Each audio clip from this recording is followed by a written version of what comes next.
Ito ang reading mo, Libra. Welcome back to my channel. Nasa mabuti kayong kalagayan for watching the channel. Sa channel reading kayo ng bahalang magpalit-palit ng situation nyo sa reading ko.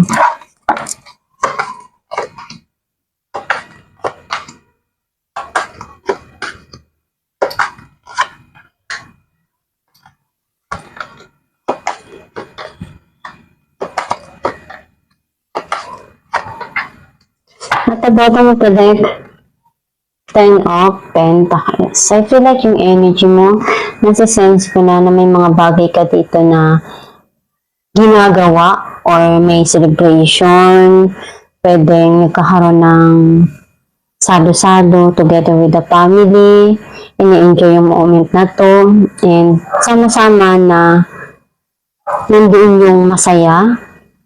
Some of you, pwedeng mayroong nagkakaroon ng financial grow or magandang samahan sa pamilya. And nakikita ko na masaya-masaya ka sa araw na to. Ang mensahe ng card mo, may mga sitwasyon na binibigay mo lahat ng makakaya mo dun sa sitwasyon na yun, sa relasyon na yun. Andun yung pagmamahal na pinupunuan mo, binibigay mo, ng walang kapalit na buong-buo. Kasi, alam mong, yung kaya mo, yung para sa'yo mahalaga, na mapunuan mo yun. Some of you naman, pwedeng pagmamahal sa isang tao, o sa isang someone sa buhay mo, na pinapakita mo. Kasi this is a soulmate couples card. Nandun yung pagmamahalan na nagbibigayan.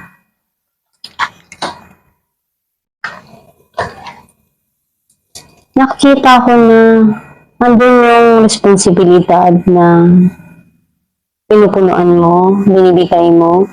Some of you, pwedeng you feel burnout, napapagod ka na pero hindi ka sumusuko.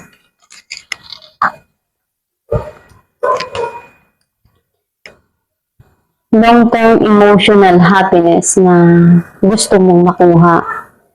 Some of you, andun yung masasaya na darating sa buhay mo. May prosperity na darating, happiness, and joy. Kasi, napunuan mo na yung cup na yan.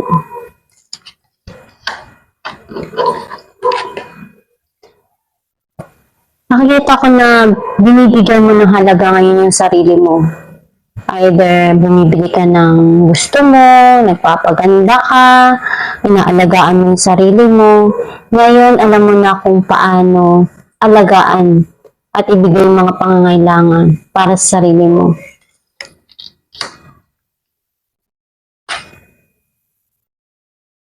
May clarity kang gustong makuha dito.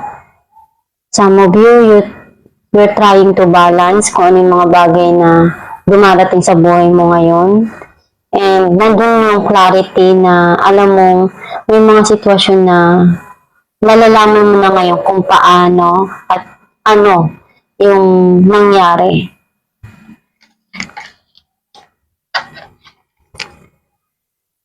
May judgment na darating. Maybe andun yung desisyon na dapat mong gawin doon sa sitwasyon na yun.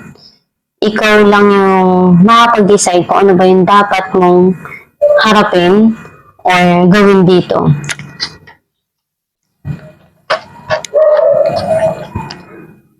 May mga sitwasyon na hindi mo maialis yung sarili mo dun sa isang sitwasyon na nagpapagulo sa isipan mo. And you're trying to remove yourself dun eh. Basta magdasal ka lang palagi every time na nararamdaman mo ito. Itong kalungkutan na to. May mga tinatago ka sa sarili mo na ikaw lang yung gusto mong makaalam. Some of you need to listen to your intuition, to your inner self. Kung may mga bagay na nagpapagulo sa isipan mo, pakinggan mo lang yung gabay mo, magdasal ka, para mabigyan ka ng mga ideas na makakatulong sa mga dumarating sa'yo. Narito natin 2 of Cups, Judgment, and Ace of Cups. May parating dito na bagong relasyon, romance, maaaring magkakaroon dito ng proposal, engagement. Narito natin ang 10 of Cups. Some of you, andun yung pagmamahal na binibigay mo sa sarili mo o pinupunuan mo sa mga mahal mo sa buhay. 10 of Cups and 9 of Wands.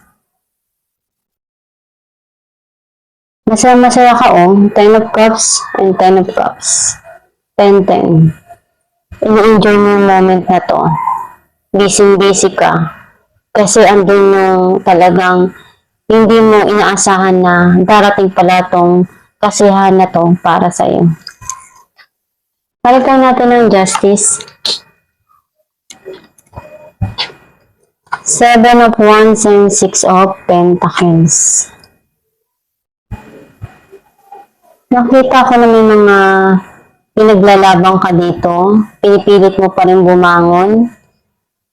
Kahit na alam mo naman sa sarili mo na kaya mo kayang malagpasan kung ano man yung mga pagsubok na dumadaan sa buhay mo, nakikita ko na nagkakaroon na sa'yo ng linaw lahat, yung mga pinagdaanan mo before, and may bibigay dito sa'yo na blessing. Clarify natin ang 8 of Swords.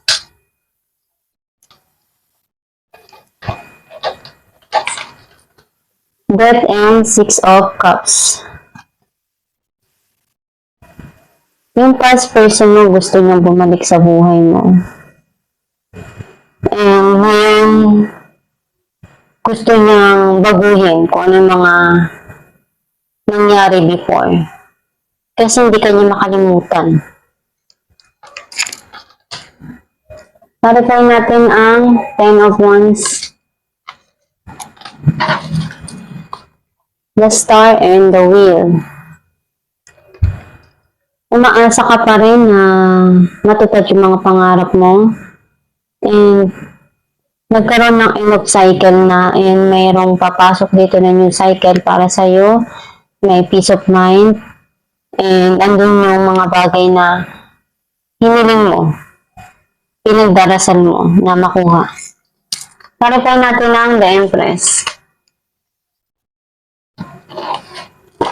Ace of Pentacles and 2 of Wands.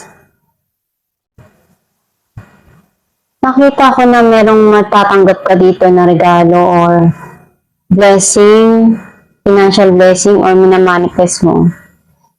Meron kang pinaplano na gawin or para sa future mo. Some of you, pwedeng travel. And deserve mo naman kung ano mga bagay na dumarating sa'yo. Clarify natin ang Judgment. 4 of Wands and 8 of Cups. Nakikita ko na meron ditong celebration na darating. Hinihintay mo. Or some of you, prosperity na hinihintay mo.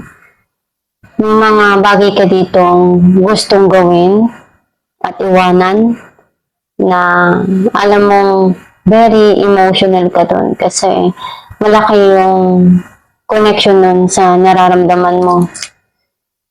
Some of you, nakikita ko na masaya ka na ini-enjoy mo kung ano yung mga bagay na dumarating sa'yo. Clarify natin ang The High Priestess. 7 of Swords and Queen of Wands. May mga bagay dito na tinatakasan mo. gusto mong alisan. And andun yung passion. Sa movie nakikita ko na merong passion na connected na gusto mong mag-take a risk. Pero you're keeping it to yourself kasi pinag-desisyonan mo pa siya. Pinag-iisipan mong maigi kung tama ba na gawin yun. Natin ka naman sa amin ng gabay.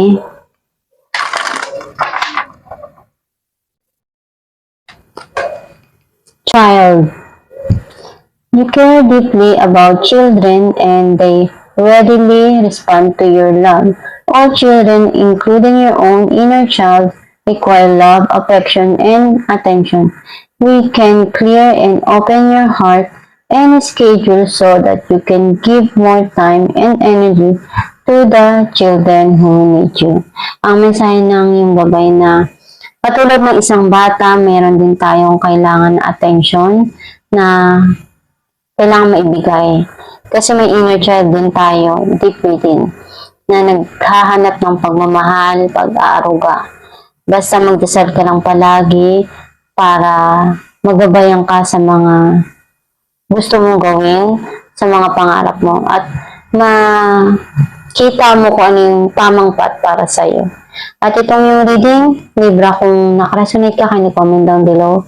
Thank you for watching.